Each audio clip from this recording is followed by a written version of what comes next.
This is our Dr. Seuss book for this week, and then in a couple weeks we'll do the Sneetches. But at the back of this book is a little story, and it starts off with this line. I was walking in the night and I saw nothing scary, for I have never been afraid of anything. Not very. In America today, we have a love-hate relationship with fear. Maybe that's true of all ages, but it definitely is true of us, where it's real simple to do one of two things.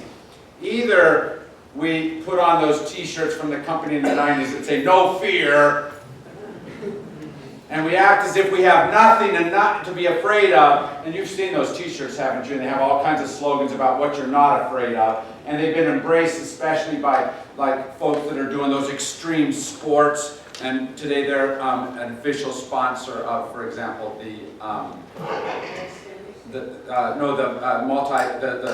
mixed martial arts stuff, right? No fear, right?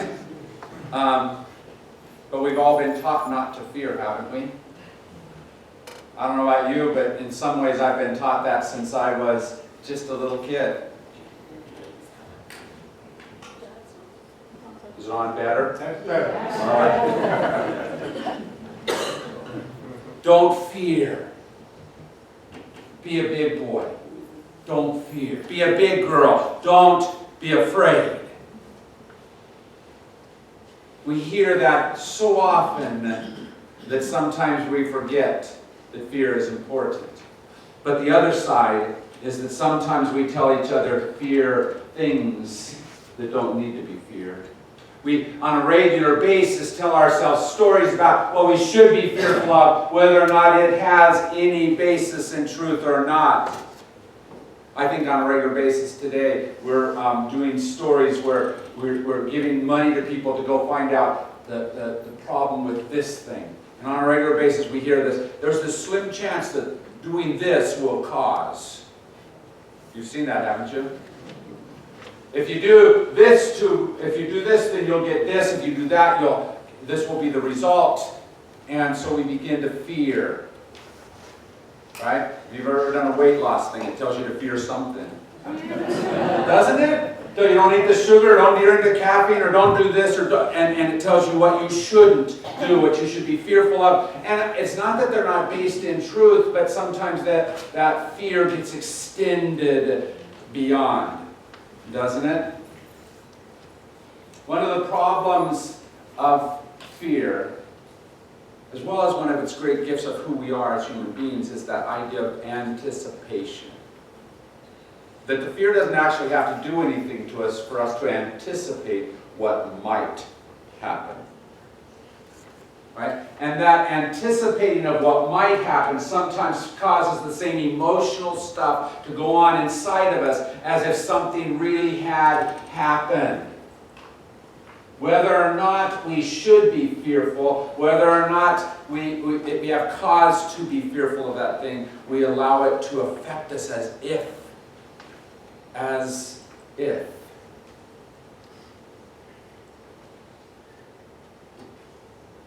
I got an article this week to kind of learn about fear, and it was a great article, and I'm going to tell you some more about it later on, but there was this one line just tucked in the middle of everything else that said this: "We're in as much danger today as we were hundreds of years ago." I don't believe it. But we tell each other that type of story. Is there danger around us? Sure. Are there problems? Are there things we should be fearful of? Of course. But we tell each other on a regular basis to be fearful and to react in fear on too regular a basis. Fear is important. It is a natural instinct born within us that keeps us from walking into the middle of the road when there's cars running by. Right? If we didn't have some type of fear response, we would all be dead now. Right?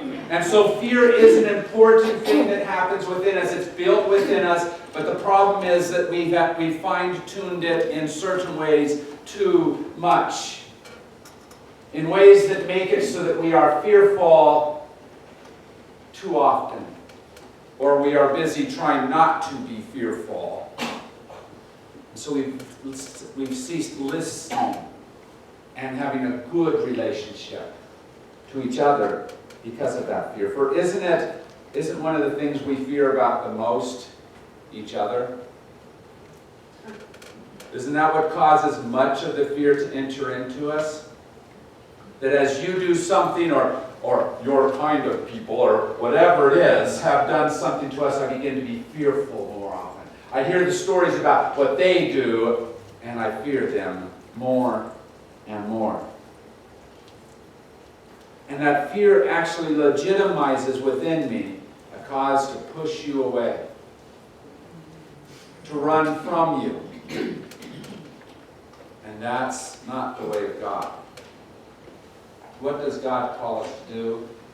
Just the opposite.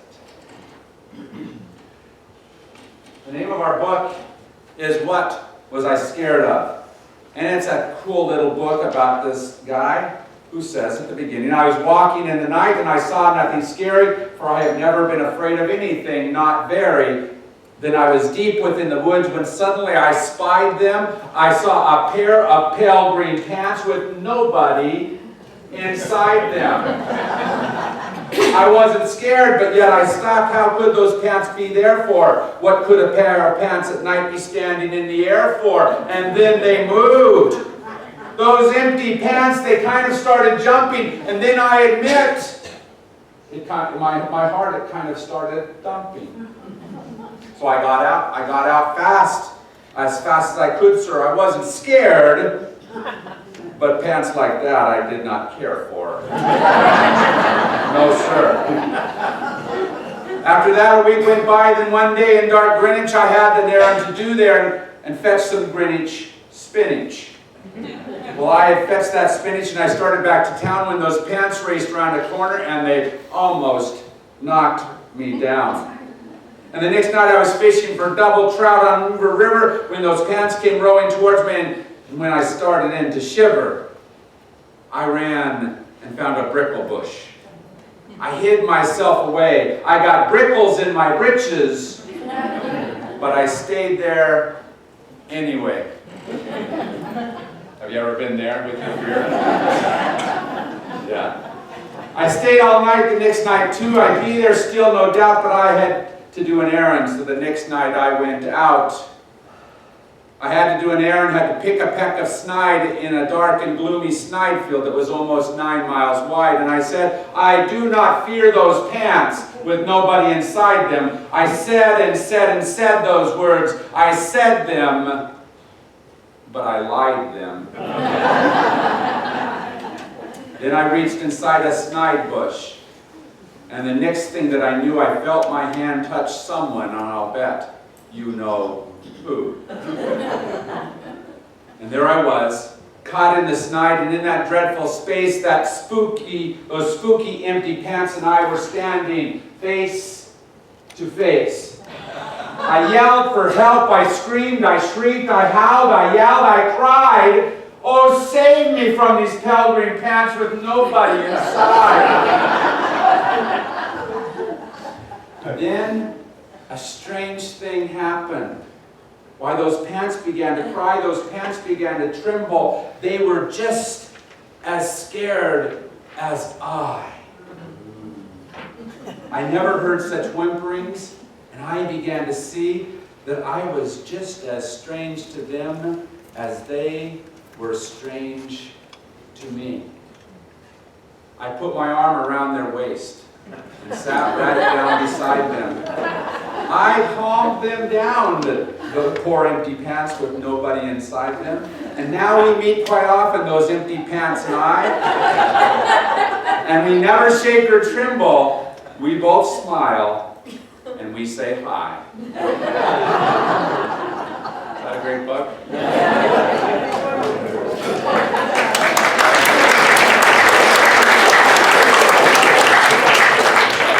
The great lie when it comes to fear is that we're supposed to run away, that we're supposed to distance ourselves, that we're supposed to reject whatever it is that's causing that fear.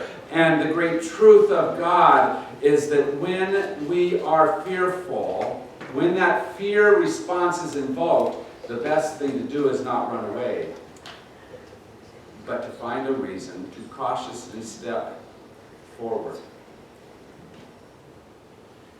And our hearts don't want to, do they? We are just like our little fellow here, who wants to run away. And we build up with that anticipation aspect more and more reasons why we should run away from each other, why we can and easily should run away. But God calls us to somehow step toward each other and find ways to get beyond that fear. And let me tell you, it's not just a God thing, it's a scientific thing. That if you are fearful of something, if you have a phobia of something, the worst thing to do is to distance yourself from it. Because what happens then? Your fear grows.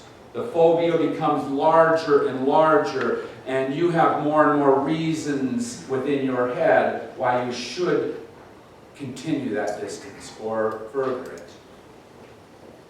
And yet what you need to do is step toward it. The problem is we don't do that. If we take our story, for example, that story of Isaac and Ishmael, Jews and later on Christians did a lot of stepping away because of the fear. And we took that story about about Ishmael being rejected, and we've done more and more through the centuries telling why this is why we should do that. This is how bad Ishmael was. And by the 6th century, we had distanced ourselves so far that when Islam started, when Muhammad came around, it was real simple for us to see them as the enemy. We had very few stories at that point about why Ishmael was good or even desirable. We told all the stories about, in the biblical story, it says that Sarah was watching as Isaac played with Ishmael. Right? And we've told stories like this. Well, what that word means is that Ishmael was actually playing in a wrong way. And we begin to say, this is why she should reject him. And giving reasons why the rejection, the expulsion of Hagar and Ishmael was a good thing. And we've built up all those stories so much to defend why it is that we've done the same thing with our own fear. And haven't we done that on a regular basis? Yeah. We've rejected and pushed away and done that expulsion thing to people and groups of people and ideas, and we've honed it to a fine art. But that is not the God voice within us. Because this story is not about Isaac or Ishmael when it comes right down to it, is it? It's really about one woman and her fears. A woman named Sarah. And Sarah had reasons to be fearful. She was 75 years old and essentially heard this promise that said, guess what, Sarah, you're going to have a baby. How many of you were 20 and that was fearful to you anyway? And at 75, you have a lot more reasons to not want to be thankful for that voice. To be fearful of that promise. Right? There's all kinds of reasons why she didn't know what was going on. And Abraham reacted not quite perfectly in his belief and said, okay, it looks like God may not be talking about me and Sarah, and so I'll take Hagar. She's much younger. She can have a child easier. And Sarah actually chooses Hagar. Right? And she sees that as maybe that's the way that the promise can be fulfilled. And thus comes Ishmael. But suddenly, as the story goes on, Ishmael becomes that negative, that thing to fear. That reason why, he might take away my son's promise. And so she pushes them away. That's her way of running away, because she's in charge and she can send them off. And she distances herself from them and sends them off into the wilderness, far away, far from her fear. Fear encourages us on a regular basis to erect barriers, distance, things that make it so that if we allow it, we don't have to think about them anymore. So we turn Ishmael into the bad guy, and we lift up our good guy, Isaac. And yet the biblical story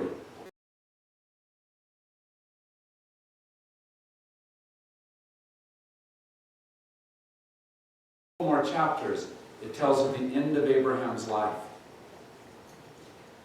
And after this expulsion that separated them, you need to hear what happens at the end of life. Isaac and Ishmael are together, and they bury their father together. Something happened that we don't hear about, because we focus so much on the fear side and the division side and the barrier side, and we see why they separated, and we forget that somehow they found ways to come back together. Somehow these relationships continued. Somehow Isaac and Ishmael stepped towards each other, past the fear, past whatever was going on, and they came together. Somehow, I believe, Hagar and Sarah got past their fear and anger of each other and stepped towards each other and found ways to get past the divisions that were there. And Islamic tradition tells us that Abraham didn't just send the boy away, so go out in the wilderness, but went with him and helped them to be able to discover what could be safer. And actually was there with his son Ishmael, and they built the Kaaba, that great holy spot of Islam, together. The problem is that we find ourselves so often in that space where only our fear is there. Hagar felt it. There she was, out in the middle of that wilderness, holding on to this child that she loved, and it set him under the bush because of the fear that they were going to die. For they had that water jug, but it, little by little, got emptier and emptier. And when it ran out, she feared for her son's life and set him under the bush and went far away, where she wouldn't have to see the death that was imminent. And what happened then? The voice of God spoke like the voice of God always speaks and said, "What troubles you? I'm here with you." In the middle of that fear, in the middle of that thing that is too much for you, remember, I am here with you. Anybody else ever forget to listen to that voice? Forget that promise? You see, in that moment, Ishmael was given the very same promise, or pretty much the same promise, that Isaac had received. A promise that said God would be with him, God would work with him, God would make a nation come out of him. And that same type of promise is what we all hold on to. That God is with us, making out of us something greater than what we imagine in that moment. For our fear gives us small world. But God's voice, if we listen, gives us large world. God's promise is big enough for both boys. God's promise is big enough, not just for this side of the room, sorry guys if that's what you want, but it's big enough for everyone in the room and everyone outside these walls. God's promise is large enough that we don't have to fear. And all of that fear comes because we think the promise is smaller, because we forget how big God can be. But if we will take the time to take that step towards, we'll discover how God is at work. John says it this way: perfect love casts out all fear. And if we can hold on to the promise of love, if we can believe that God's love is enough, we can step towards each other in that fear. Because I may have really good reasons to not step towards you. And I don't know what my reasons might be. Well, I know what they are for some of you. But if I can step towards you in spite of whatever it is, then suddenly we can discover that the love that can be there is greater than the fear that feels like it's there. And our love, the possibility of that love, will cast out that fear. So the first thing you have to admit is that you don't love someone perfectly. The first thing you have to admit is that you have people that you are fearful of and you are pushing away. And you may not want to admit that because, like all of us, you've been told not to fear, right? But you have to look at your life and say, who is it that you're rejecting? Who is it that you're running away from? And then try to reverse in your head that trend. Try to go back into relationship with them. It might be the person who stands against you politically, who on one social issue or another is on the other side. Or someone who somehow doesn't value something that you hold so strongly, and you want to reject them. You want to run from them. Walk towards them. Look at them and see in them God's presence more than whatever it is that they are, or whatever it is that they do, or whatever it is that they say, whatever it is that's causing you to fear them. Don't see that so much as you see God's love there with them and between the two of you. A couple of years ago in Yuma, I began to throw fear at people. Because I looked across the street and saw those homeless people staying on the lawn of the church, speaking of the library over there. And I began to ask that question of, does God love them? And should we do something? And see, as often happens in issues like that, social issues, we tend to just put them and make them invisible because we run from them. Right? And we remove them from our sight. And I began to ask, should we look at them? Should we step toward them? And I love my friend Marilyn. Marilyn didn't want to go there. She would have rather sat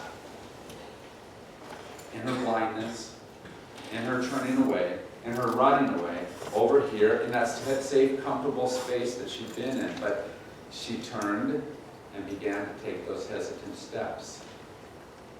And she began to be that invitation of coming together and being the fuller body of God.